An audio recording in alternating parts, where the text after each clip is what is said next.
پہلے زمانے میں غلام باندیاں ہوتی تھیں، تو اگر کوئی آدمی غلام ہے، آئندہ بھی چل کے ہوں گے، بیچ کے کچھ عرصے میں نہیں ہے آج کل غلام باندیاں، آئندہ بھی ہوں گے۔ حضرت عیسیٰ علیہ السلام اور حضرت مہدی کے زمانے میں جو ہے وہ غلام باندیوں کا رواج پھر اس کے بعد ہوگا، پہلے بھی تھا۔ تو اگر غلام باندیاں ہوں تو غلام کو وراثت نہیں ملتی ہے۔ غلام کو کیا نہیں ملتی ہے؟ وراثت نہیں ملتی ہے۔ نمبر ایک،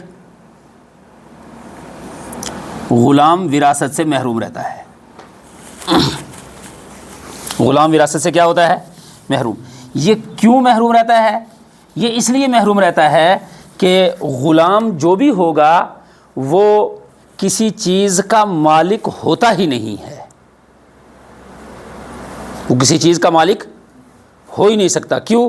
اس لیے کہ غلام خود آقا کی ملکیت ہے، یعنی جس نے خریدا ہوا ہے نا اسی کی ملکیت ہے وہ غلام۔ غلام خود ایک قسم کا مال ہے، اس کو خریدا جاتا ہے، بیچا جاتا ہے، وہ خود ایک قسم کا مال ہے، اور مال کسی مال کا مالک نہیں بنتا ہے۔ لہٰذا اگر کوئی آدمی مثلا کسی کا غلام ہے، اس کے والد کا انتقال ہو گیا کسی دوسرے علاقے میں، تو غلام مالک وراثت کا مالک نہیں ہوگا۔ کیوں؟ اس لیے کہ اگر یہ غلام وراثت کا مالک ہو تو وہ وراثت اس کو نہیں، وہ آقا کو پہنچ جاتی ہے، کیونکہ غلام کے پاس جو بھی مال آئے گا وہ کس کا بن جائے گا؟ وہ اس کے آقا کا بن جائے گا۔ غلام کے پاس جو بھی مال آئے گا وہ کس کا بن جائے گا؟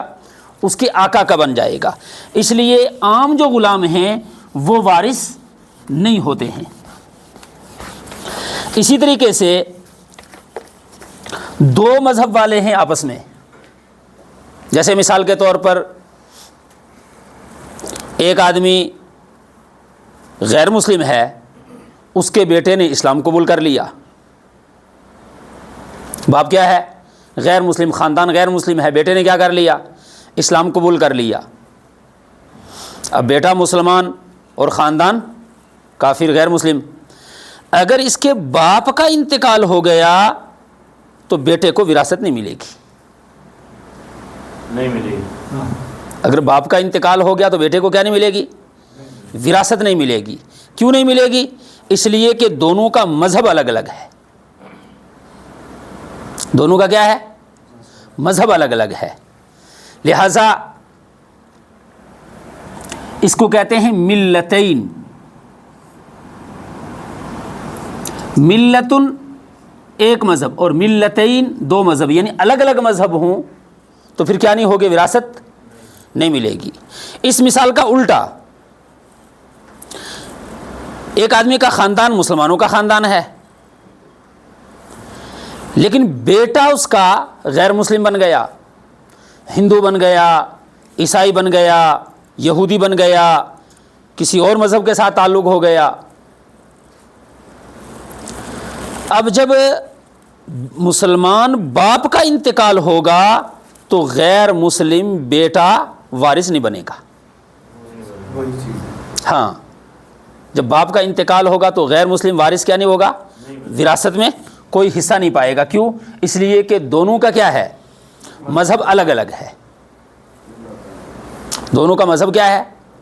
الگ الگ ہے۔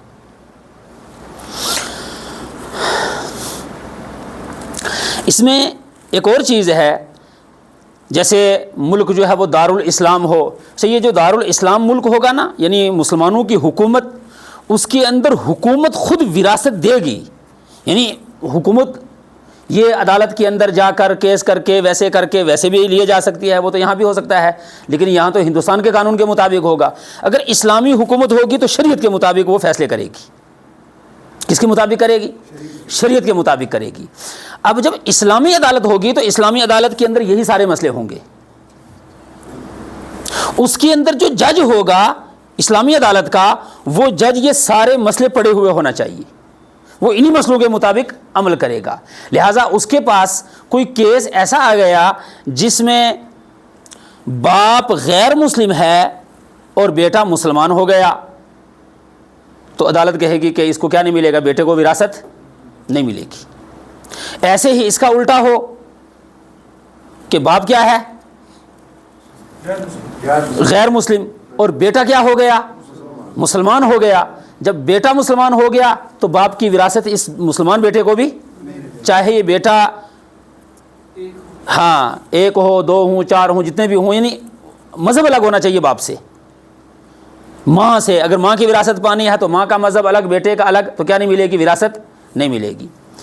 لیکن اس میں اگر بیٹا مرتد ہو گیا,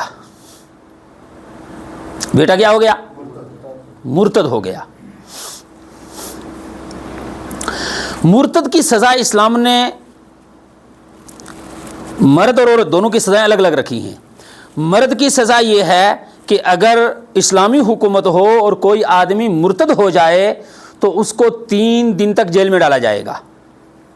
3 دن تک کیا کیا جائے گا, جو اس کے اشکال ہیں, جو اعتراضات ہیں قرآن پہ, احادیث پہ, شریعت پہ, وہ کس وجہ سے بنا ہے مرتد, جو اس کے اعتراضات ہیں وہ حل کیے جائیں گے.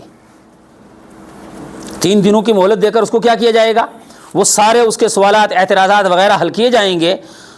اگر وہ مسلمان بن جاتا ہے تو اچھی بات ہے, اگر مسلمان نہیں بنتا ہے تو اس کو قتل کر دیا جائے گا. اسلام نے یہ سزا دی ہے. یہ سزا مرتد کی ہے, یہ ہندو کی سزا نہیں ہے. اس سزا کو پھر جو ہے وہ غلط طریقے سے استعمال کیا جاتا ہے, جی یہ ہندو اسلام جو ہے دنیا میں کسی مذہب کو جینے کا حق نہیں دیتا, یہ غلط وہ جملے استعمال کرتے ہیں نا. یہ کسی ہندو کی سزا نہیں, کسی یہودی کی سزا نہیں, کسی عیسائی کی سزا نہیں, بلکہ یہ صرف کس کی سزا ہے, مرتد کی. کیوں مرتد کی یہ سزا ہے؟ مرتد کی سزا اس لیے ہے کیونکہ وہ اسلام لایا, اسلام لانے کے بعد اس نے پورے دین کو دیکھا, پرکھا, جانچا. اب اگر وہ مرتد ہوتا ہے تو گویا لوگ یہ سمجھیں گے کہ اسلام میں کوئی نقص ہے, اور حقیقت میں 1400 سال سے آج تک اسلام میں نقص کوئی نہیں نکال سکتا. وہ تو تعصب یا جہالت ان وجہ سے جو ہے وہ شکوک و شبہات تو پیدا کرتے ہیں لوگ, لیکن قرآن نے پہلے اعلان کیا ہے لا ریب فیہ, اس کے اندر خود شک نہیں ہے, وہ لوگ شک پیدا کرتے ہیں. لہٰذا وہ جو مرتد شکوک و شبہات پیدا کرے گا اس کی وجہ سے عوام الناس کے ایمان میں کیا ہو جائے گا, تذبذب پیدا ہو جائے گا. وہ سوچیں گے شاید شریعت ٹھیک نہیں ہے, اسلام ٹھیک نہیں ہے, ایمان ٹھیک نہیں ہے, آپ صلی اللہ علیہ وسلم کی شریعت غلط ہے, وہ یہ سوچیں گے. حقیقت میں ایسا نہیں ہے. کس کی وجہ سے ہو رہا ہے یہ, مرتد کی وجہ سے. اس لیے اسلام نے مرتد کی سزا کیا بیان کی, اس کو قتل کر دو. 3 دن سمجھانے کے بعد, ہاں یہ 3 دن پہلے اس کو جیل میں رکھا جائے گا, اس کو قید میں رکھا جائے گا, اس کو سمجھایا جائے گا, اس کے سوالات حل کیے جائیں گے. اور اگر 3 دن میں اس کے سوالات حل نہیں کیے تو اور بھی مہلت دی جا سکتی ہے, اس کو مہلت دی جا سکتی ہے نا, وہ اس کو جو ہے اس کو سمجھانے کے لیے. لیکن اگر یہ سمجھتا ہی نہیں ہے اور سمجھنا چاہتا ہی نہیں ہے, کسی لالچ کی وجہ سے مرتد ہوگا, اور تو کوئی اسلام کے اندر تو کوئی نقص ہے نہیں ہے, جیسا کسی لالچ کی وجہ سے, اب لالچ کی وجہ سے مرتد ہوا ہے, اس کا تو کوئی حل نہیں ہے, اس لیے پھر اس کو قتل کیا جائے گا. اور اگر عورت مرتد ہوئی ہے تو اس کو جیل میں ڈالا جائے گا, اس کو قتل نہیں کیا جائے گا. لیکن ہمارا مسئلہ وراثت کا ہے. ہمارا مسئلہ کس کا ہے؟ اب ایک آدمی مرتد ہو گیا, مرتد ہونے کے بعد 3 دن کے بعد اس کو کیا کیا جائے گا, قتل کیا جائے گا. تو یا تھوڑی سی اور مہلت بھی اسلامی حکومت ہو تو دے سکتی ہے اپنے حساب سے, عدالت اپنے حساب سے مہلت دے سکتی ہے. تو اس کے مال کا کیا ہوگا؟ اس کا مال اس کے ورثاء کو ملے گا, یا اس کا مال جو ہے وہ ضائع ہو جائے گا, یا کیا کیا جائے گا اس کے مال کے ساتھ؟ تو مرتد کے بارے میں حکم یہ ہے کہ اس نے کچھ مال تو وہ ہوگا جو حالت اسلام میں کمایا ہے. کون سی حالت میں کمایا ہے؟ حالت اسلام میں, جب مسلمان تھا اس وقت اس نے کچھ مال کمایا. اور کچھ مال ایسا ہو سکتا ہے کہ اس نے مرتد ہونے کی حالت میں ہو سکتا ہے کمایا ہو. وہ کیسے ہوگا؟ وہ ایسے بھی ہو سکتا ہے جیسے ایک آدمی 6-7 مہینے سے مرتد ہو چکا ہے لیکن ظاہر نہیں ہوا, پھر جب ظاہر ہوا تو اسلامی حکومت نے اس کو قید میں ڈالا, لیکن وہ جو اس کو جب پوچھا تو کب سے مرتد ہے, اس نے کہا میں تو 6-7 مہینے ہو گئے مجھے مرتد ہوئے. تو وہ 6-7 مہینے کے درمیان میں اس نے مال کمایا ہے. اس کے لیے جو حالت اسلام میں مال کمایا ہے اس کے بارے میں علماء نے کہا کہ یہ اس کے ورثہ میں تقسیم ہوگا، کیونکہ ورثہ کیا ہیں؟ مسلمان ہیں، اور اس نے مال کون سی حالت میں کمایا؟ اسلام کی حالت میں۔ جو اسلام کی حالت میں کمایا تو وہ کس کو مل جائے گا؟ ورثہ کو مل جائے گا۔ اور جو مال اس نے ارتداد کی حالت میں کمایا ہے، مرتد ہونے کی حالت میں کمایا ہے، وہ مال اس کا ورثہ کو نہیں ملے گا، بلکہ اس کو کہا جاتا ہے فی، یعنی وہ مال بیت المال میں چلا جائے گا۔ ہاں، وہ مال کہاں چلا جائے گا؟ بیت المال میں چلا جائے گا مرتد کا۔ اور جو بھی کافر اور مسلمان، یعنی کوئی بھی مذہب والا اور مسلمان، ان کے درمیان میں کیا نہیں ہوگا؟ مال تقسیم نہیں ہوگا۔ کافر کی وراثت کافروں کو ملے گی، مسلمانوں کی وراثت مسلمانوں کو ملے گی۔ تو اب ایک ہو گیا غلام، غلام کسی چیز کا وارث نہیں ہوگا۔ دوسرے نمبر پر ملتین، الگ الگ دو مذہب والے ہیں تو ان کی وراثت ایک دوسرے میں تقسیم، گویا مسلمان اور ہندو، ہندو کی وراثت مسلمان کو نہیں ملے گی، مسلمان کی وراثت ہندو کو نہیں ملے گی، یہودی کی وراثت مسلمان کو نہیں ملے گی، مسلمان کی وراثت یہودی کو نہیں ملے گی، عیسائی کی وراثت مسلمان کو نہیں ملے گی، مسلمان کی وراثت عیسائی کو نہیں ملے گی، کیونکہ مذہب کیا ہیں؟ الگ الگ ہیں۔ تیسرے نمبر پر قاتل، قاتل کہتے ہیں قتل کرنے والا۔ مثلا باپ کے پاس 1 کروڑ روپیہ تھا، بیٹے کے پاس کچھ نہیں تھا، بیٹے نے سوچا کہ یہ باپ جلدی مر جانا چاہیے تاکہ وہ 1 کروڑ پہ میں کیا کر لوں؟ جلدی قبضہ کر لوں۔ وہ انتظار کرتا رہا، وہ باپ مرتا ہی نہیں ہے، تو اس نے باپ کو قتل کر دیا۔ اس نے باپ کو کیا کر دیا؟ یہ قتل کیوں کیا؟ مال لینے کے لیے۔ تو یہ باپ کو جو قتل کیا ہے بیٹے نے، اب یہ بیٹا اس باپ کا وارث ہوگا ہی نہیں۔ بیٹا اسبا تھا نا، لیکن یہاں کیا نہیں ہوگا؟ وارث ہی نہیں ہوگا۔ اگر اس بیٹے کے علاوہ دوسرے بیٹے ہیں تو دوسرے بیٹے وراثت پائیں گے، اگر بیٹیاں ہیں تو وہ بیٹیاں وراثت پائیں گی، صرف قتل کرنے والا بیٹا کیا ہوگا؟ محروم ہوگا۔ قتل کرنے والا بیٹا کیا ہوگا؟ محروم ہو جائے گا۔ اگر بیٹا کے ساتھ دوسرے بیٹے بھی نہیں ہیں اور کوئی بیٹی بھی نہیں ہے، کوئی پوتی بھی نہیں ہے، یہ بیٹا ہے، اور دور کا اس مرنے والے کا وہ جو مقتول ہوا ہے اس کا چچا ہے یا تایا ہے یا وہ وراثت پا لیں گے، لیکن بیٹے کو محروم کر دیا جائے گا۔ قاتل ہے، کسی دوسرے کو قتل کیا ہے، پھر باپ کی جائیداد سے مل جائے گا۔ اب مسئلہ سمجھو پہلے، یہ کیا ہے کہ قتل کس کو کیا ہے؟ جس کی وراثت لینا چاہ رہا ہے۔ قتل کس کو کیا ہے؟ جس کی وراثت لے رہا ہے۔ گویا یہ اپنے وارث، مورث، یعنی جس کی وراثت کے اوپر قبضہ کرے گا، اس کو کیا کیا ہے اس نے؟ قتل۔ تو یہ قاتل مقتول کی وراثت نہیں پائے گا۔ قتل کرنے والا کیا نہیں کرے گا؟ ہاں، مقتول کی وراثت نہیں پائے گا۔ یہ بھی ایک معنی ہے وراثت سے، بالکل محروم کر دیا جائے گا، بالکل محروم ہو جائے گا۔ اس کی وجہ یہ ہے کہ اگر قاتل کو وراثت دے دی جائے، شریعت وراثت اگر دے دیتی، اسلام اگر وراثت دے دیتا قاتل کو، تو پھر دنیا کے اندر ہزاروں لوگ کیا کرتے کہ وراثت پانے کے لیے، ہاں، کبھی باپ کو، کبھی ماں کو، کبھی بھائی کو، کبھی چاچے کو، کبھی تائے کو، جس کی وراثت پانی ہو اس کو قتل کرتے، اور قتل کر کے وراثت لے لیتے جلدی سے۔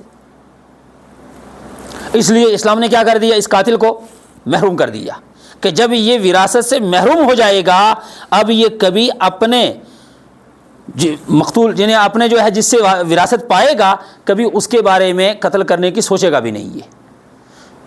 یہ جلدی اگر وراثت پانا چاہے گا، اس کے لیے قتل کرے گا تو جلدی کیا، دیر سے بھی نہیں ملے گی اس کو، یہ بالکل محروم ہو جائے گا۔ آگے بات سمجھ میں؟ چوتھا جو معنی ہے وہ ہے دارین۔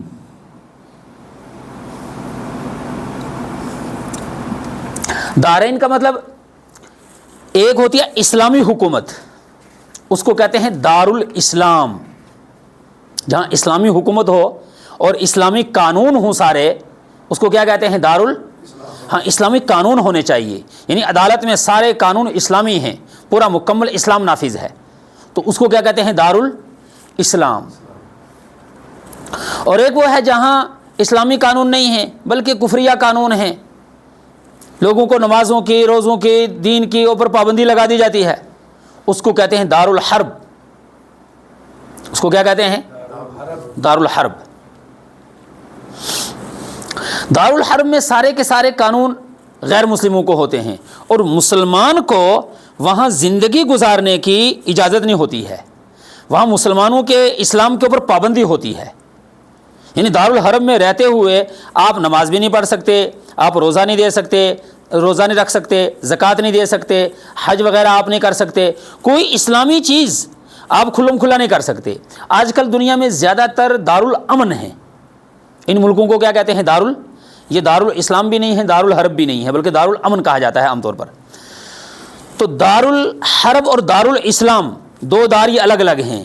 لہٰذا دارالاسلام جو ہوگا اس کے اندر جو غیر مسلم ہوں گے، ان غیر مسلموں کا جو رشتہ دارالحرب والوں کے ساتھ ہوگا تو دارالحرب کے غیر مسلم دارالاسلام کے غیر مسلم کا وارث نہیں بنے گا، دارالاسلام کا غیر مسلم دارالحرب کے غیر مسلم کا وارث نہیں بنے گا، کیونکہ دونوں ملک کیا ہو گئے؟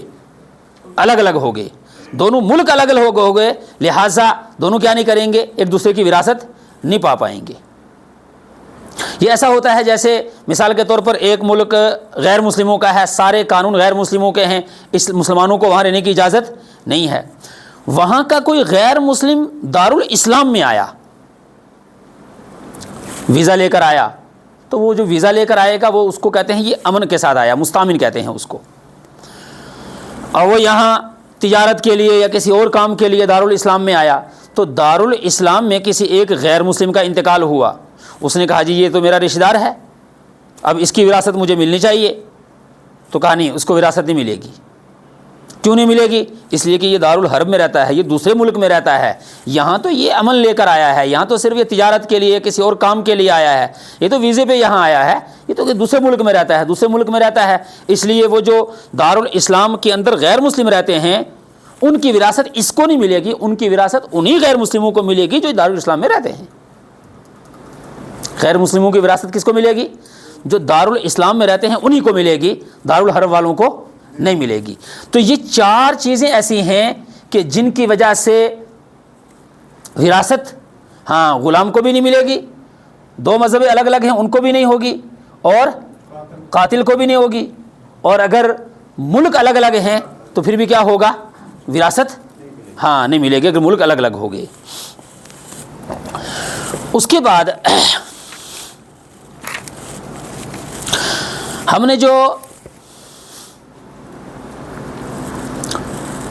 اصحاب الفروض پڑھے، عصبات پڑھے، ان میں سے بعض مرتبہ ایک وارث ہوگا، اس کی وجہ سے دوسرا محروم ہو جائے گا.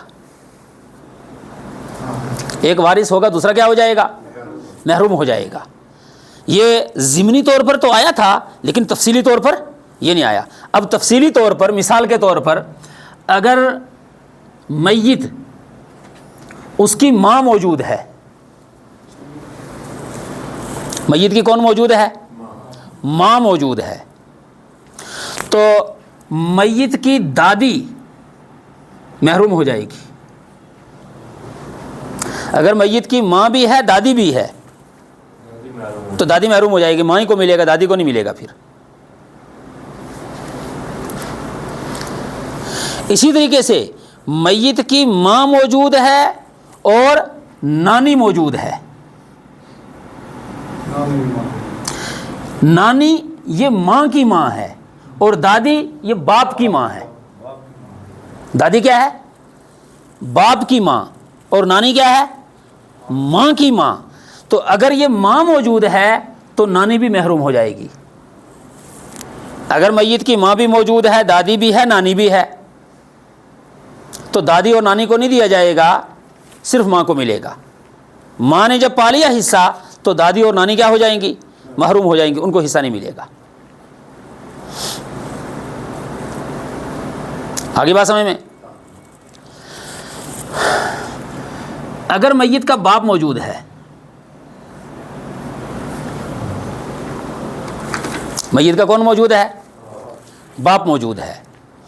باپ موجود ہے، نمبر ایک دادا محروم ہو جائے گا. اگر باپ بھی ہے دادا بھی ہے. میت کا کون موجود ہے؟ باپ بھی موجود ہے اور دادا بھی موجود ہے. تو میت کی وراثت باپ پائے گا، دادا محروم ہو جائے گا، دادے کو نہیں ملے گی. باپ بھی موجود ہے دادا بھی موجود ہے، تو کون پائے گا؟ باپ پائے گا. باپ اسبا ہوگا تو اسبا کے طور پر پائے گا، یا بیٹیاں بیٹے ہیں تو اصحاب الفروض کے طور پر پائے گا. لیکن دادا کیا ہو جائے گا؟ دادا محروم ہو جائے گا. اسی طریقے سے اگر باپ موجود ہے تو دادی بھی محروم ہو جائے گی. باپ موجود ہے تو فرض کرو ماں نہیں ہے. کون نہیں؟ میت کی ماں موجود نہیں ہے، لیکن میت کا باپ موجود ہے.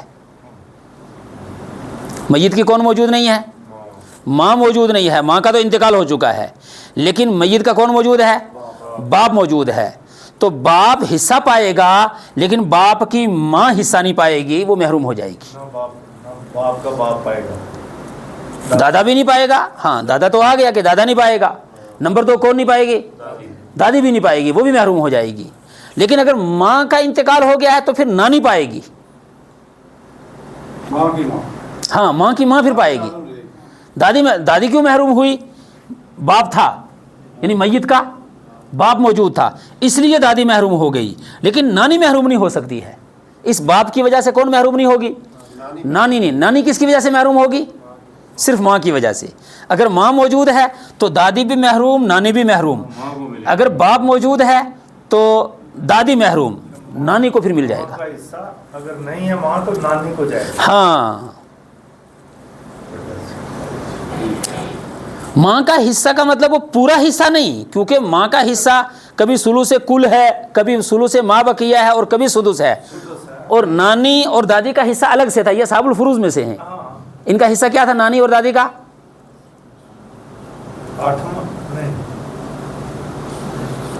سدس. ہاں چھٹا حصہ. وہ چھٹے حصے میں بہت سارے ہیں، اس میں سے نانی اور دادی بھی ہے. آگے بات سمجھ میں. اسی طریقے سے اگر باپ موجود ہے تو پھر بھائی محروم ہو جائیں گے. باپ موجود ہے تو بھائی محروم ہو جائیں گے. بھائی بھی اسبا بن رہے تھے، لیکن اگر باپ موجود ہے تو بھائی مکمل طور پر محروم ہو جائیں گے، بھائی کو کچھ نہیں ملے گا. اسی طریقے سے اگر باپ موجود ہے تو بہنیں بھی محروم ہو جائیں گی.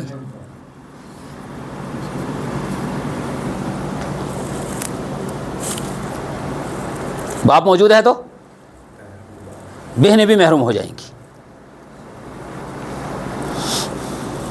آگے بات سمجھ میں. تو باپ نے اپنے باپ کو بھی محروم کر دیا، باپ نے اپنی ماں کو بھی محروم کر دیا، باپ نے اپنے بیٹے کو بھی محروم کر دیا، باپ نے اپنی بیٹیوں کو بھی محروم کر دیا. یہ میت کی بہنیں ہیں، لیکن باپ کی کیا ہیں؟ بیٹیاں ہیں. بیٹا ہے، ماں ہے، باپ. کیونکہ باپ اصحاب الفروض میں سے بھی ہے اور اسبا میں سے بھی ہے. جب باپ اسبا ہے تو وہ مال باپ لے لے گا، تو دادے کے لیے کچھ بچے گا ہی نہیں، دادی کو بھی کچھ نہیں ملے گا. بہنیں بھی محروم ہو جائیں گی اور بھائی بھی کیا ہو جائیں گے؟ پھر محروم ہو جائیں گے. آگے بات سمجھ میں.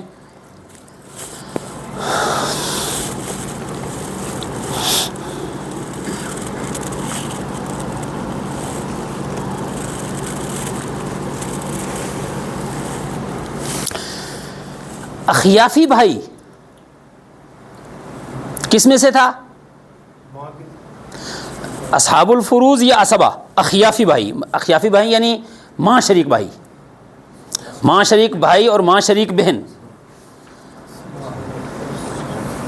بھائی کی تین قسمیں تھی نا. ایک بھائی ہے حقیقی، یعنی ماں اور باپ دونوں شریک، حقیقی بھائی. حقیقی بھائی تو اسبات میں سے تھا. حقیقی بھائی کس میں سے تھا؟ اسبات میں سے تھا. دوسرا ہے صرف باپ شریک بھائی، کہ باپ ایک ہے اور ماں کیا ہیں؟ الگ الگ ہیں. اس کو کہا تھا علاتی بھائی. یہ بھی اسبا میں سے تھا. تیسرا تھا ماں شریک بھائی, اخیافی بھائی, کہ ماں ایک ہے میت کی اور بھائی کی, اور باپ الگ الگ ہیں, اخیافی بھائی. وہ کس میں سے تھا؟ اصحاب الفروض میں سے. صرف کس میں سے؟ ہاں, ابھی یہ یاد نہیں ہے, یہ جلدی جلدی ہوتا بھی نہیں ہے, یہ اس میں ٹائم لگے گا انشاءاللہ. جب دیکھتے ہیں رمضان کے بعد یا کب متعین کریں گے انشاءاللہ, پھر دوسرا ایک اور مرتبہ پھر سمجھائیں گے. اس میں تقریباً 15-20 دن کا وقت رکھیں گے, تو اس میں تھوڑا تھوڑا سمجھیں گے. اس وقت انشاءاللہ پورا مکمل ازبر ہو جائے گا, یاد ہو جائے گا. ابھی مکمل یاد, کیونکہ پہلی مرتبہ پڑھنے سے ایک ہی مرتبہ وہ اتنا تو دماغ نہیں ہوتا انسان کو کہ ساری چیزیں وہ کیچ کر لے اور ساری چیزیں ازبر ہو جائیں اور مکمل یاد ہو جائے. اس لیے ایک مرتبہ وہ 6 دن کے اندر ہم سوچیں کہ ہم نے سارا پڑھ لیا, وراثت کے سارے مسائل کے ہم عالم ہو گئے. تو ابھی ہم نے صرف تعلق کیا ہے اس کے ساتھ. اس کے ساتھ کیا کیا ہے؟ ہاں, یعنی یہ جو وراثت کے مسائل ہیں, وراثت کے مسائل کے ساتھ ہمارا تعلق ہو گیا. اب جب کوئی پوچھے گا کوئی مسئلہ تو بالکل جہالت نہیں ہے, کچھ نہ کچھ ہمیں پتہ چلے گا, کچھ نہ کچھ بتا سکتے ہیں, لیکن سارا کا سارا بھی نہیں بتا سکتے. سارا کا سارا بھی نہیں بتا سکتے. اس لیے ابھی ہم نے صرف کیا کیا ہے, اس کے ساتھ تعلق قائم کیا ہے, بس تعلق کی حد تک ہے. اس لیے ایسا کبھی نہ سوچیں کہ بس مجھے آ گیا ہے اب مجھے ضرورت, یہ کبھی نہیں سوچنا ہے. اس لیے اس کی ضرورت ہے, باقی رہے گی. پھر انشاءاللہ ایک مرتبہ پھر 15-20 دن کے لیے انشاءاللہ کوشش کریں گے, مشورے کر کے نا, مشورے میں کتنے دن طے ہوگا کیا ہوگا, تو اس حساب سے پھر انشاءاللہ ایک مرتبہ کریں گے. اس میں پھر شروع سے لے کر اخیر تک انشاءاللہ پورے مکمل مسائل آئیں گے اس میں. یہ تو 6 دن میں نا جلدی میں کچھ چیزیں آئی ہیں, ساری چیزیں نہیں. تو کیا بات چل رہی تھی ہماری؟ اخیافی بھائی. اخیافی بھائی کس میں سے تھا؟ اصحاب الفروض میں سے. صرف اصحاب الفروض میں سے تھا, اسبا نہیں تھا. سارا مال نہیں لیتا ہے وہ صرف کیا کرتا ہے, اگر ایک ہو تو چھٹا حصہ, اور اگر 2 یا 2 سے زیادہ ہوں تو ثلث کل. 2 یا 2 سے زیادہ ہوں تو پھر کیا لیتے ہیں؟ ثلث کل. اسی طریقے سے اخیافی بہنیں وہ بھی ویسے ہی, اگر ایک ہے تو سدس, اور اگر 2 یا 2 سے زیادہ ہیں تو ثلث کل. تو اخیافی بہن بھائی اصحاب الفروض میں سے تھے, لیکن اخیافی بہن بھائی محروم بھی ہو جاتے ہیں. کیا ہو جاتے ہیں؟ کس سے محروم ہوں گے؟ نمبر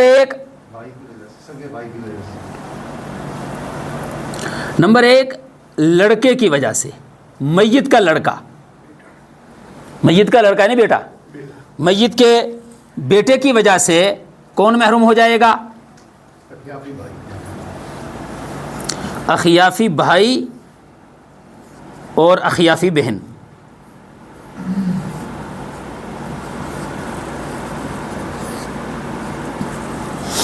کس کی وجہ سے؟ میت کے بیٹے کی وجہ سے. نمبر 2 میت کے پوتے کی وجہ سے.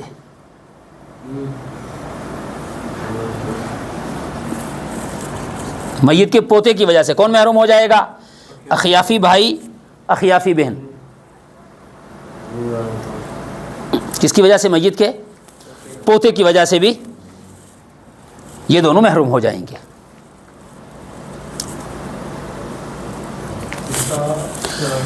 نمبر 3 میت کے باپ کی وجہ سے. نمبر 3 میت کے باپ کی وجہ سے بھی اخیافی بھائی, اخیافی بہن محروم ہو جائیں گے.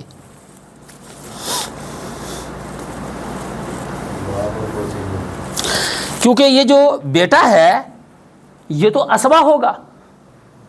بیٹا کیا ہوگا؟ میت کا اسبا ہوگا. اگر اس کے ساتھ اس کی بہنیں بھی ہیں تو بہنوں کو بھی کیا بنا لے گا؟ اسبا بنا لے گا. جب بہنوں کو بھی اسبا بنا لیا تو سارا مال بہن بھائیوں میں تو تقسیم ہو جائے گا.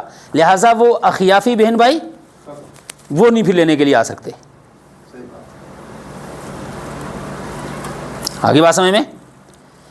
اسی طریقے سے پوتا یہ بھی کیا بن جاتا ہے؟ اسبا بن جاتا ہے. اگر بیٹا نہیں ہے, بیٹی نہیں ہے, پوتا ہے, پوتی ہے, تو پوتا اسبہ بن جائے گا اور پوتی کو بھی کیا بنا لے گا؟ اسبہ بنا لے گا۔ کبھی ایسا ہوگا کہ صرف ایک بیٹی ہے اور پھر پوتا بھی ہے اور پوتی بھی ہے، ایک بیٹی، ہاں ٹھیک ہے، ایک بیٹی ہے یا دو سے زیادہ ہوں تب بھی یہی ہوگا کہ پوتا اور پوتی بھی ہے ساتھ میں، تو پھر پوتا پوتی کو اسبہ بنا لے گا۔ بیٹی اگر ایک ہے تو نصف مل جائے گا، بیٹی اگر دو ہیں تو ثلثان مل جائے گا، اور ان دونوں صورتوں میں جو باقی مال بچے گا وہ پوتا اور پوتی کے درمیان میں اسبہ کے طور پر للذکر مثل حظ الانثیین اس طریقے سے تقسیم ہو جائے گا۔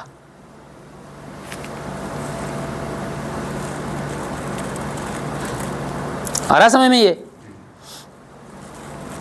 لہذا جب پوتے نے کیا کر لیا، پوتی کے ساتھ پوتے نے جو ہے اپنی بہن کے ساتھ سارا مال لے لیا، تو پھر کس کے لیے نہیں بچا؟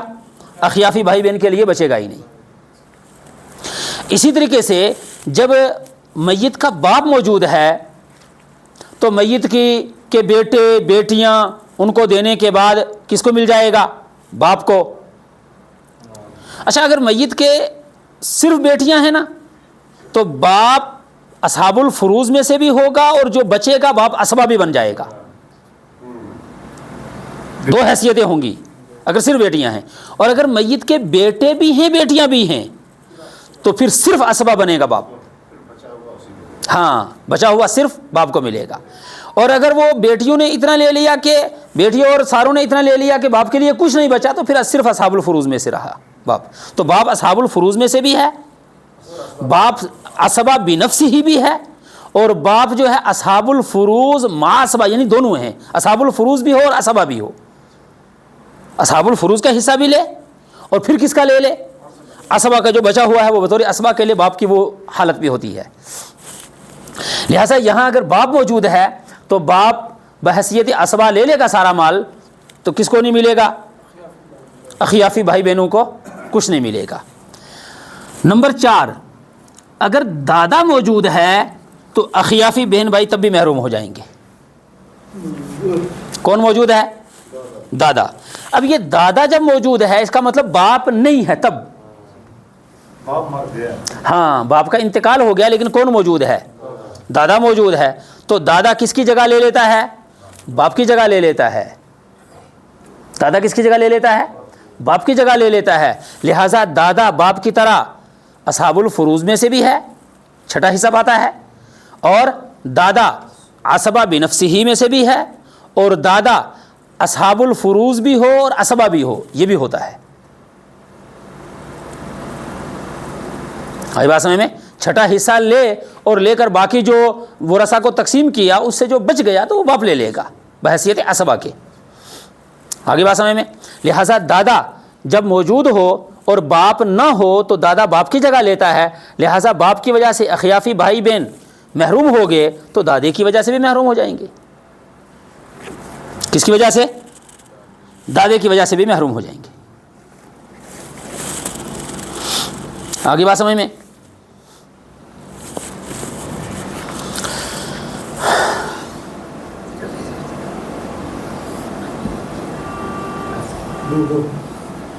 بیٹیاں اگر 2 یا 2 سے زیادہ ہوں، 15 پیسے یا وہ سمجھ لے 15 پیسے،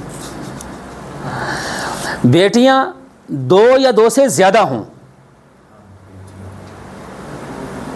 تو کتنا ملتا ہے ان کو؟ ثلثان ملے گا۔ کتنا ملے گا؟ ثلثان ملے گا۔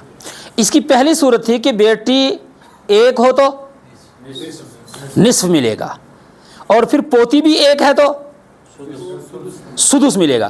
اچھا وہ پوتی کو سدس کیوں ملا تھا؟ ہاں بیٹی اور پوتی کا مل کر تاکہ ثلثان ہو جائے اس کے لیے پوتی کو سدس دیا تھا، چھٹا حصہ دیا تھا۔ لیکن جب 2 بیٹیاں یا 2 سے زیادہ ہوں تو وہ کتنا پا لیتی ہیں؟ ثلثان۔ ثلثان مکمل ہو جاتا ہے، جب ثلثان مکمل ہو گیا تو پوتی محروم ہو جائے گی۔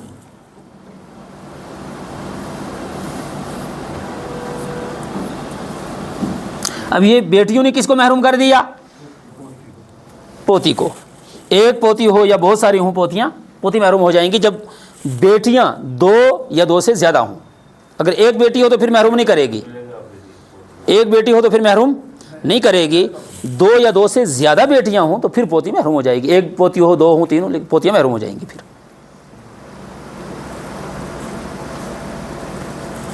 آگے بات سمجھ میں؟ لیکن اس کے ساتھ ایک اور صورت بھی تھی، تیسری، دو تو ہو گئی یہ، دو کون کون سی ہوئی؟ نمبر ایک، ایک بیٹی ہو ایک پوتی ہو تو بیٹی کو نصف پوتی کو سدس، ایک صورت ہو گئی۔ دوسری صورت نمبر دو، دو بیٹیاں ہوں یا دو سے زیادہ تو پوتیاں محروم۔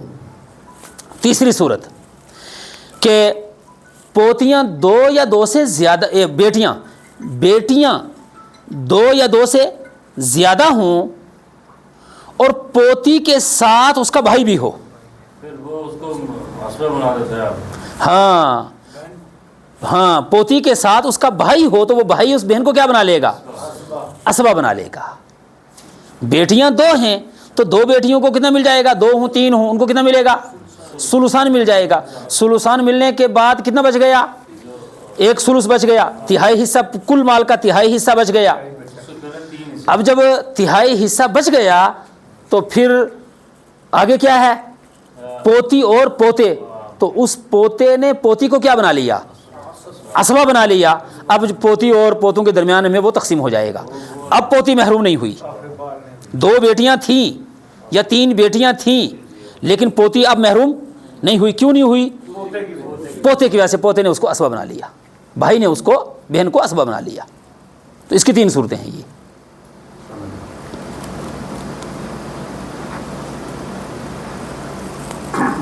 آگے بات سمجھ میں؟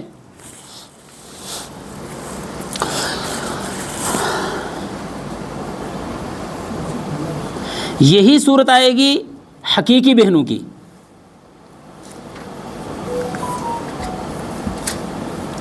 حقیقی بہنیں، اچھا حقیقی بہنوں کی پہلی صورت، حقیقی بہن ایک ہے اور اللاتی بہن بھی ایک ہے۔ حقیقی بہن، صرف حقیقی بہن، یعنی بیٹے بیٹیاں پوتے پوتیاں نہیں ہیں، حقیقی بہن، حقیقی بہن ایک ہے اور اللاتی بہن بھی ایک ہے، تو حقیقی بہن کو کتنا ملے گا؟ نصف ملے گا، اور اللاتی بہن کو سدس ملے گا۔ یہ اللاتی بہن کو سدس کیوں ملا؟ ثلثان کو پورا کرنے کے لیے۔ کس کے لیے؟ ہاں، کیونکہ حقیقی بہن کا نصف اور اللاتی بہن کا چھٹا حصہ، نصف اور چھٹا حصہ جب ملائیں گے تو کل مال کے 2/3 ہو جائیں گے۔ کل مال کے کیا ہو جائیں گے؟ 2/3 ہو جائیں گے۔ تو 2/3 پورا کرنے کے لیے اللاتی بہن ایک تھی، اس کو کیا دیا؟ سدس دیا ہم نے۔ دوسری صورت، حقیقی بہنیں دو یا دو سے زیادہ ہیں۔ حقیقی بہنیں کتنی ہیں؟ دو یا دو سے زیادہ ہیں تو ان کو کتنا ملے گا؟ ثلثان ملے گا۔ اب جب حقیقی بہنوں کو ثلثان مل گیا تو اللاتی بہنیں محروم ہو جائیں گی۔ اسی لیے حقیقی بہنیں دو ہیں یا دو سے زیادہ تو اللاتی بہن کس میں آ گئی؟ یہ جو محروم ہو رہے ہیں ان میں، اللاتی بہن کہیں یا بہنیں کہیں، یہ محروم ہو رہے ہیں سارے۔ کن کی وجہ سے؟ یہ جو پہلی والی لکیر ہے اس کی وجہ سے، درمیان میں ہم لکیر بھی لگا سکتے ہیں۔ اگر دو ہیں، حقیقی بہنیں ہاں دو یا دو سے زیادہ ہیں تو پھر اللاتی بہن کیا ہو جائے گی؟ محروم ہو جائے گی، کیونکہ وہی ثلثان تک پہنچے۔ ہاں۔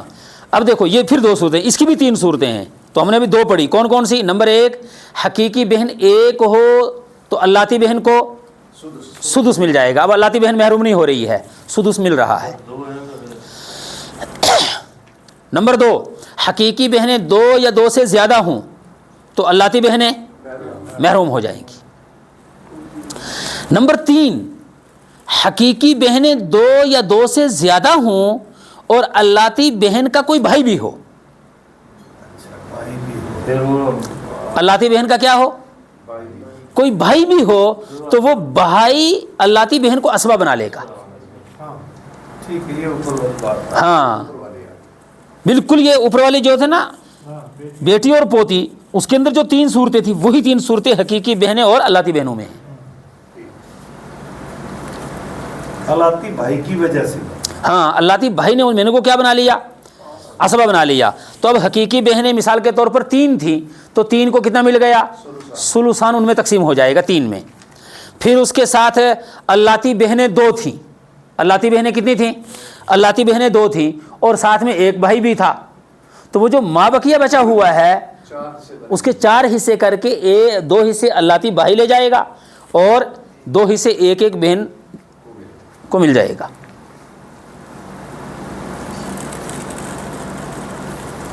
آگے بات سمجھ میں؟ تو گویا یہ کیا ہو رہا ہے, یہ کون کتنا مل رہا ہے اور کون محروم ہو رہا ہے, یہ محروم ہونے کی یہ صورتیں ہیں.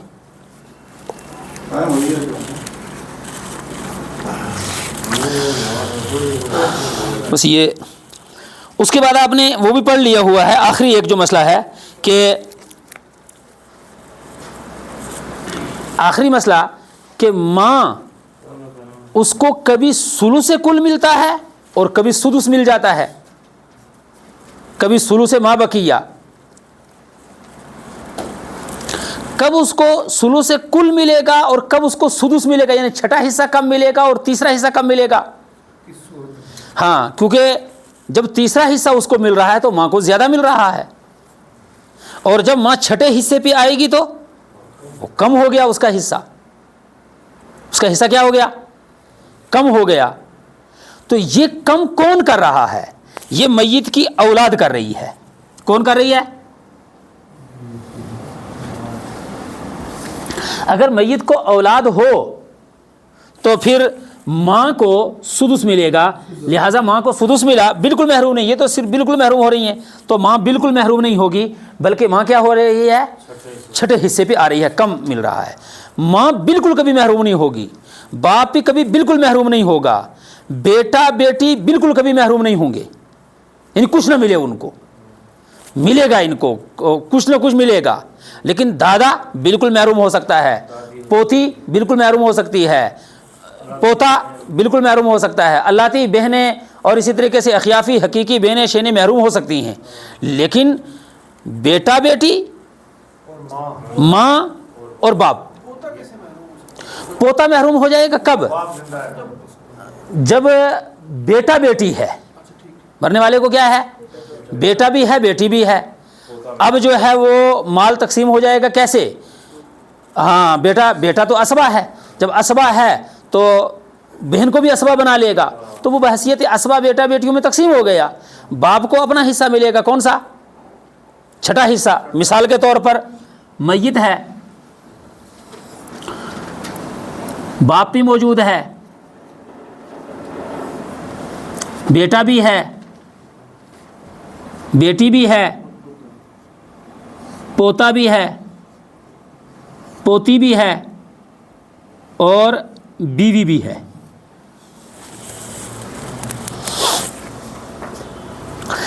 یہاں باپ کو ملے گا, اگر اس کے ساتھ ماں کو بھی ملا لیں تو ماں بھی آ جائے گی, ماں بھی ملا لی. اب کتنے ہو گئے؟ 1 2 3 4 5 6 7 رشتہ دار اس کے ہیں زندہ, یعنی زندہ. ان میں سے کس کو ملے گا؟ باپ کو ملے گا سدس, باپ کو ملے گا سدس. بیوی کو ملے گا 8واں حصہ سمن, بیوی کو ملے گا سمن. اور یہ جو ماں ہے, ماں کو بھی ملے گا سدس باپ کی طرح, جو باپ کو ملا وہی ماں کو بھی ملے گا سدس. ٹھیک ہے. کل مال کا چھٹا حصہ ملے گا باپ کو, چھٹا حصہ ملے گا ماں کو, 8واں حصہ ملے گا بیوی کو. آگے بات سمجھ میں؟ اب دیکھو چھٹا حصہ کتنا ہوا, یہ 16.66, اور یہ جو ماں کو ملا یہ بھی کتنا ہوگا؟ 16 اور پوائنٹ آگے 66. بیوی کو جو ملا یہ 8واں حصہ, 8واں حصہ ہوگا 12 آگے پوائنٹ تقریباً ہاں 33 ہوگا شاید, یہ